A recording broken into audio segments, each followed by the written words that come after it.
Imagine sitting at your Mac, right? You literally take your hands off the keyboard and you just watch an AI take over your mouse to seamlessly rewrite an entire app's codebase. It's wild. It is. It navigates your folders, opens files, runs the compiler, and just fixes the errors on its own. And that is no longer sci-fi. As of this week, it's a reality you can rent for like $100 a month. Yeah, it's here. You are looking at a massive week for OpenAI. Between April 12th and April 18th, 2026, the company fundamentally pivoted. We're basically seeing the end of the side quest era. Right, all those flashy consumer moonshots that just dominated the headlines. Exactly. And in its place, a hyper-focused, pretty ruthless push into enterprise-grade vertical AI, agentic plumbing, and high-stakes corporate integration. Welcome to the deep dive. Our mission today is to just cut through the noise of this incredibly concentrated week of updates. And there's a lot of noise. So much noise. We're sourcing this straight from OpenAI's own releases, legal filings, and major industry reporting to synthesize exactly what it means for your understanding of the AI landscape. Okay, let's unpack this. You do it. To understand this massive shift in corporate strategy, we really have to start with the raw research that's making it possible, right? We are seeing a distinct move away from generalist models toward highly specialized vertical intelligence. That's exactly right. Because for years, the capability of an AI was essentially judged by how good it was at being a generalist. Like, can it write a poem, go to a website, and pass the bar exam all in the same chat window? The ultimate party trick. Exactly. But the events of this week signal a massive paradigm shift. The capability ceiling is no longer about a single massive parameter count on some public leaderboard. It is about deep structural integration into expert workflows. Right. And that brings us to the biggest product reveal of the week. OpenAI introduced a model called GPT-Rosalind. Now, this isn't just another ChatGPT update. This is their very first domain-specialized frontier reasoning model. Yeah, it's a totally different beast. It's purpose-built from the ground up for biology, drug discovery, and translational medicine. And the metric that really jumped out from the OpenAI Help Center release was its performance on BixBench. It achieved a 0.751 pass rate. But for anyone who isn't a machine learning researcher, what does that actually mean? So BixBench is essentially the ultimate bar exam for biomedical AI. It doesn't just ask the AI to retrieve facts from a medical textbook, right? Right. It requires the AI to reason through really complex translational medicine scenarios. Like what kind of scenarios? Things like predicting how a specific protein fold will interact with a novel chemical compound in a live cell. A 0.751 pass rate is basically clearing the threshold for professional, real-world biomedical utility. Oh, wow. Yeah, and to put that in perspective, horizontal generalist models, even the most advanced ones from literally just a few months ago, they couldn't even come close to passing this benchmark. Because they just don't have the depth. Right, they hallucinate too much or they just lose the thread of the complex chemistry. GPT-Rosalind proves that vertical specialization is the new frontier. I mean, they aren't just making a smarter chatbot here, they are building a digital scientist. It really makes me think of the medical field itself. It's like moving from a brilliant general practitioner to a highly specialized neurosurgeon, you know? That's a great way to look at it. Right. Because if you have a brain tumor, you don't care how many trivia questions your general practitioner can answer or how well read they are on general anatomy. You want the specialist who does nothing but look at brains all day. That's the perfect analogy. And because this is a neurosurgeon, so to speak, you don't just put them in a public clinic where anyone can walk in off the street. OpenAI is gating these highly capable specialized models behind what they are calling trusted access programs. So it's not for everyone. No, absolutely not. You can't just buy a subscription to Rosalind with a credit card. It requires strict identity verification for qualified researchers. It's a completely different distribution model. It's about putting the intelligence exactly where the high-value work is happening inside secure corporate environments. But having a specialized model like Rosalind is really only half the battle. If Rosalind is this brilliant, specialized brain, how do companies actually plug it into their daily operations? I mean, that requires infrastructure. Yeah, a massive amount of it. Right. To actually use these models in complex enterprise workflows, developers need robust plumbing to build autonomous agents. The plumbing is everything. Yeah. Without it, a model like Rosalind is just a brain in a jar. It can think, but it can't, Act. So that leads us to a massive update we saw on the developer side. According to the API changelog, OpenAI shipped an update to their agent's SDK, specifically version 0.11.0. Yeah, this was huge for developers. It adds native sandbox execution for what they call long horizon tasks across 7 hosted sandbox providers, plus deep memory controls. Now, I have to admit, I'm struggling a bit with the terminology here. What exactly is a long horizon task, and why does it need a sandbox? Let's break that down. Historically, interacting with an AI was a short horizon task. You ask a question, it gives an answer. A long horizon task is when you give the AI a high-level goal, like reconcile these 500 spreadsheets against our quarterly banking statements and flag any anomalies. And then you just walk away. You just leave it to figure it out. Exactly. The AI has to break that goal down into steps, execute them over hours or even days, correct its own errors, and compile a final report. Okay, so it's entirely unsupervised work. Yes. And when you let an AI agent run autonomously, running scripts, editing files, interacting with live databases, you need it contained. Think of it like a bomb disposal unit. Yeah. The AI is the technician, but the sandbox is the blast-proof room they work in. You want them doing the complex, dangerous work. But if something goes wrong, and if the AI writes a piece of code that accidentally creates an infinite loop or tries to wipe a database, it's totally isolated. So it only destroys the sandbox, not your company's actual servers. Precisely. This SDK update is brilliant because it decouples the orchestration from the compute infrastructure. Yeah.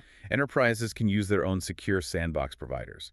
OpenAI hands the intelligent logic, but the actual execution happens in a space the enterprise completely controls. Which mitigates huge supply chain risks. Massive risks, yes. That makes perfect sense. You're giving your new digital employee a secure, isolated workstation. And speaking of giving employees tools, we also saw a huge update to Codex, which is their coding assistant. This goes back to the visual I painted at the very beginning of the deep dive. The desktop agent. Right. Codex added background computer use on macOS. It is essentially transforming from a smart autocomplete tool into a desktop resident agent. This is a staggering leap in how we interact with computers. I mean, background computer use means the AI isn't just suggesting code in a text box in your browser anymore. It literally has simulated mouse and keyboard control at the operating system level. It's driving the car? Exactly. It can see what is on your screen, click on your development environment, run the terminal, and navigate your OS just like a human developer sitting in your chair would. And the demand for this is just exploding. According to the OpenAI Help Center, Codex seat usage grew 6 times from January to April of this year, reaching over 4 million weekly developers. 4 million? That's insane. It really is. It proves massive entrenched demand for these agentic coding tools. And they introduced a new $100 a month pro tier for high-intensity Codex sessions. But here's where the strategy gets a little confusing to me. Okay. Because while they are building these premium $100 a month developer tools, they are also squeezing the free tier.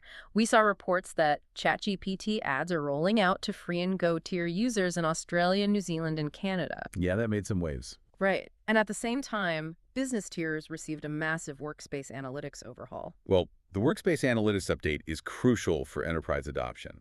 It transitions AI from being a loose collection of individual licenses that employees just bought on their corporate cards to a centrally trackable, auditable utility. IT managers can now see exactly how compute credits are being spent across the whole company. Okay, I get the analytics part, but I have to push back on the ads.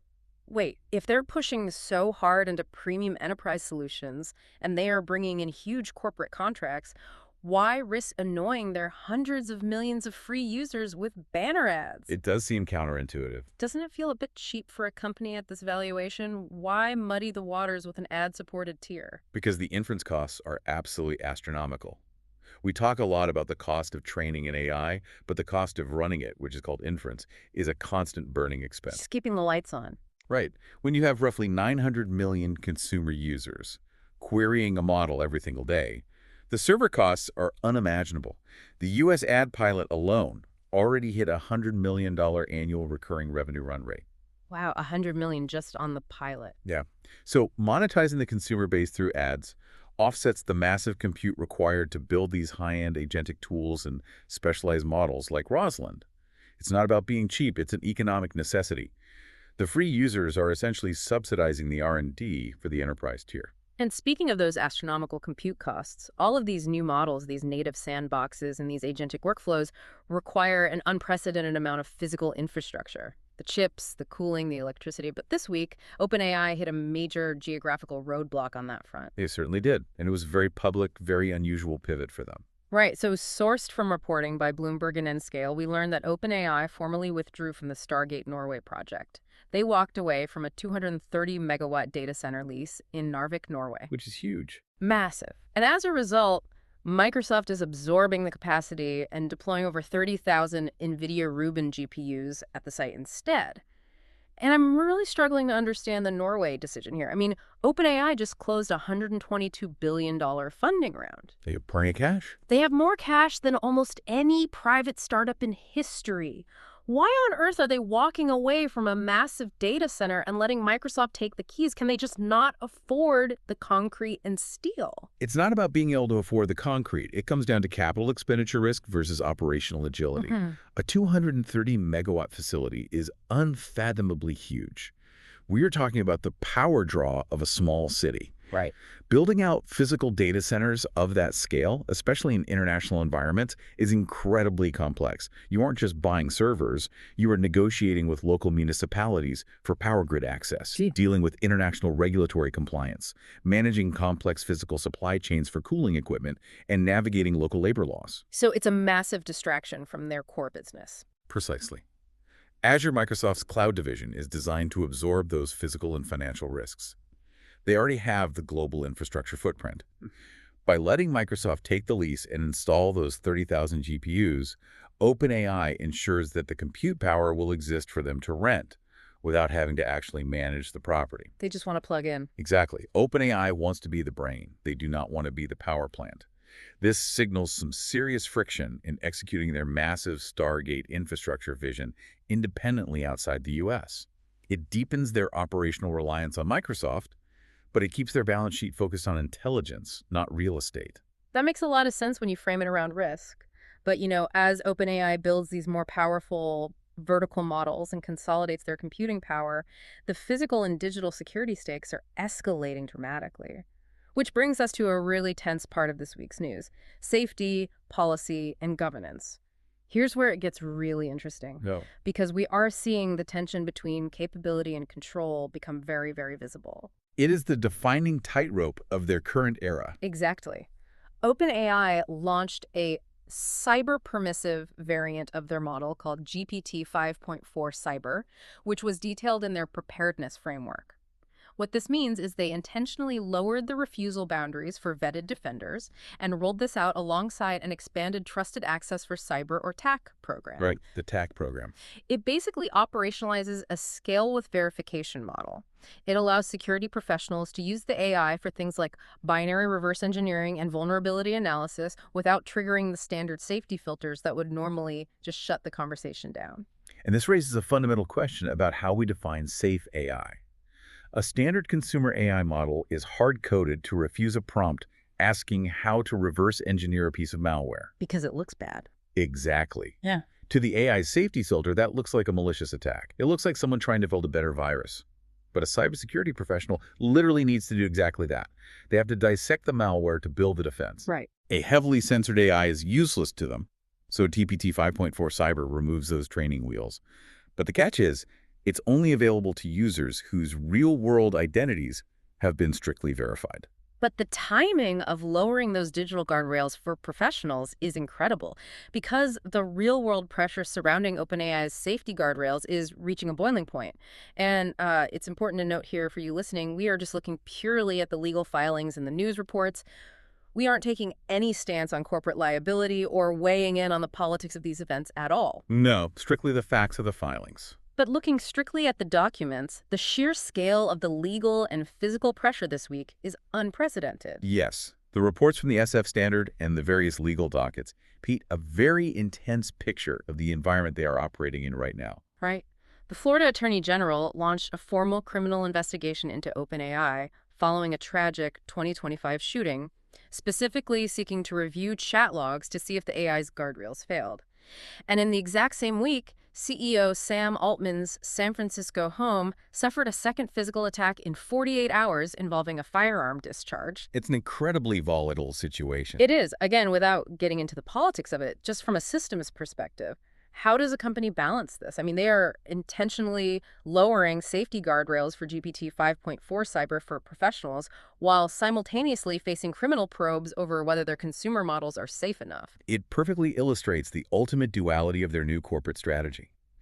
The horizontal consumer models, the ones that any teenager can access on their phone, are getting locked down tighter than ever to prevent misuse, brand damage, or legal liability. The scrutiny there is existential. Right. But the vertical enterprise models, the ones driving the massive multi-million-dollar corporate contracts and the real technological capability jumps, fundamentally require those dangerous capabilities to be useful. So they have two totally different rule books. Exactly. The only way OpenAI can thread that needle is identity gating. That's what the Trusted Access program is. They are betting that if they know exactly who is using the model and what their professional credentials are, they can safely hand over the keys to the powerful, uncensored stuff. And to execute this highly regulated, vertically integrated future, OpenAI is clearly fundamentally restructuring its corporate DNA. They are making massive deals, acquiring the missing pieces, and abruptly cutting the dead weight. Let's look at the partnerships and enterprise adoption moves that rounded out the week. Yeah, the shift from fun consumer experiments to ruthless corporate utility is stark when you look at the business moves they made. We saw a massive announcement from the pharmaceutical giant Novo Nordisk. Sourced from a press release via Globe Newswire, Novo Nordisk signed a strategic partnership to integrate OpenAI across their drug discovery, clinical R&D, and even their manufacturing processes by the end of 2026. This isn't just a small pilot program. No, this is end-to-end integration. It serves as the massive commercial anchor for the GPT-Rosalind model that was released the exact same week. Oh, that lines up perfectly. It really does. They are plugging this digital scientist into the physical manufacturing and supply chain of one of the world's largest pharmaceutical companies. It's the operationalization of Rosalind in the real world. And while they are expanding deeply into pharmaceuticals, they are completely changing their internal talent pool. We saw reports from TechCrunch and Business Insider that OpenAI acquired a personal finance startup called Hiro, bringing in a small, specialized team of about 10 people. Right.